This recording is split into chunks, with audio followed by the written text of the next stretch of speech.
Hey guys, Jason Klink here from JJK Professional Services, bringing you another training resource video. Today's video is on leadership and how strong leaders build strong culture.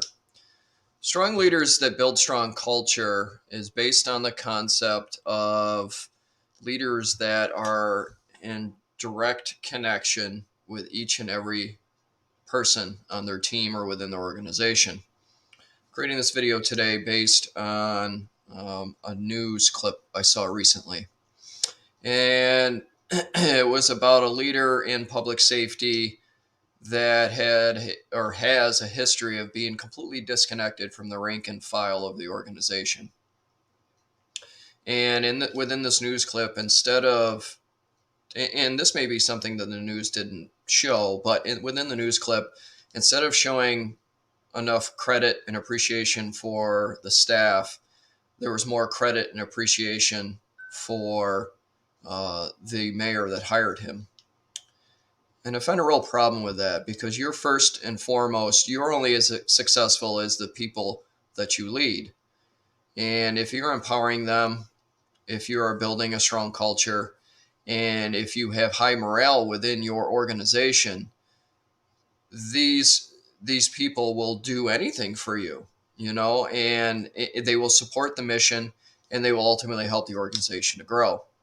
Strong leader gets comfortable training and preparing leaders within the ranks to ultimately replace them.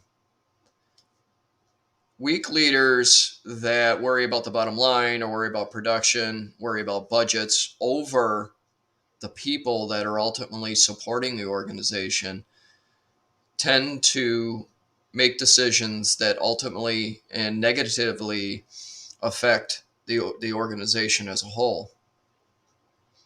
I have seen in my experience where these types of leaders, these weaker leaders, really tank morale. That they're in a complete disconnect. They don't have regular conversations with their personnel, and they go as far as to almost insult the personnel because they don't take a vested interest in them as a person and them as an employee or part of the team.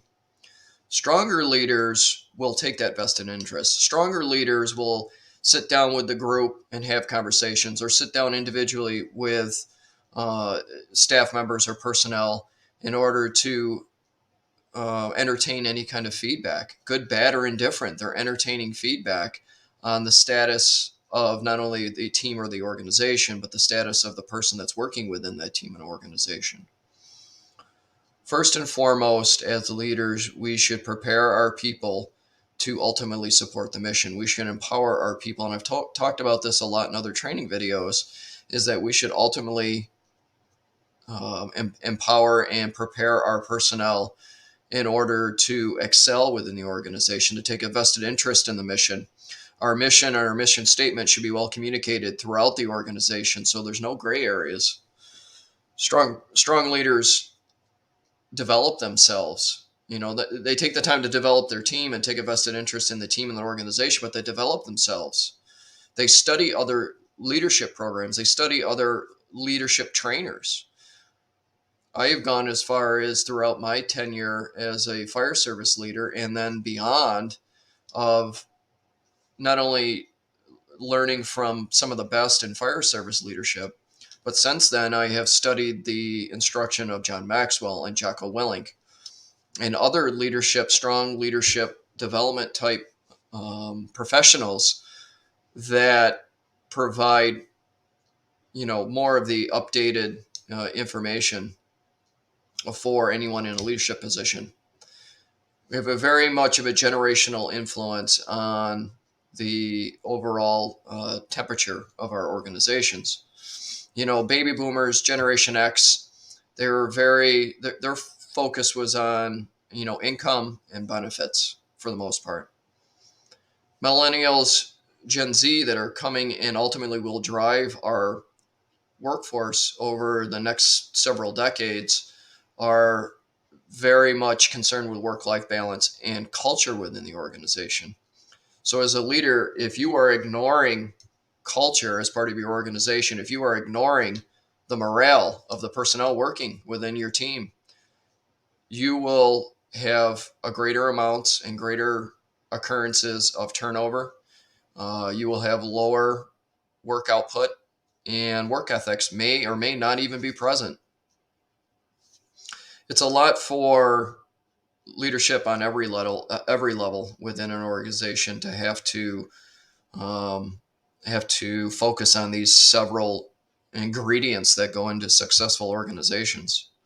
It doesn't matter if you're the number one in the organization, the number three. If you're in that upper tier of leadership, that E-suite, um, you are, there's that hierarchy that occurs in most organizations, and ultimately, as a leader, you have people that are report to you, and it could be several hundred, it could be just several, and ultimately, your leadership model needs to match your organization. Your leadership model needs to be an empowering one. Your leadership model needs to promote the betterment of the organization, the training of the organization, and the strong culture that goes into it. Your people come first. If you take care of your people will take care of you. So my overall point of this video is as a leader, be connected with your people, uh, build legacy by training those that will ultimately replace you. But first and foremost, you need to put your people first. People before the mission, people before the productive output, people before money. And stay connected, and ultimately build your legacy as a leader of your organization by how you treat your people and the culture that you provide within your team or organization. Please check out our website, jjkprofessionalservices.com, for other training videos like this one. And feel free to connect with us if there's anything at all we can do for your team or organization. Have a great day.